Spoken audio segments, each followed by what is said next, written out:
জীবন কখনোই শুধু সুখের জন্য নয়, জীবন মানুষকে শক্ত করে গড়ে তোলার জন্য।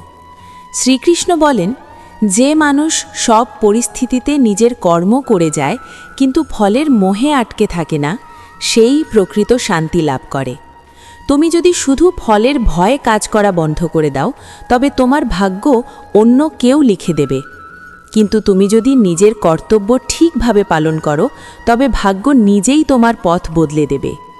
মানুষ তোমাকে অপমান করলে কষ্ট পেও না, কারণ তারা শুধু তোমার পরীক্ষা নিচ্ছে। শ্রীকৃষ্ণ বলেন, যে তোমাকে আঘাত করে সে আসলে তোমাকে আরও শক্ত করে তোলে। সবাই তোমার মতো ভাববে না, সবাই তোমার মতো সত্য বুঝবে না, এটাই জীবনের নিয়ম। নিজেকে ঠিক রাখো, ভগবানের ওপর বিশ্বাস রাখো, আর নিজের ধর্ম কখনো ছেড়ো না। কারণ মনে রেখো, অন্ধকার যত গভীর হয়, আলো তত কাছেই থাকে।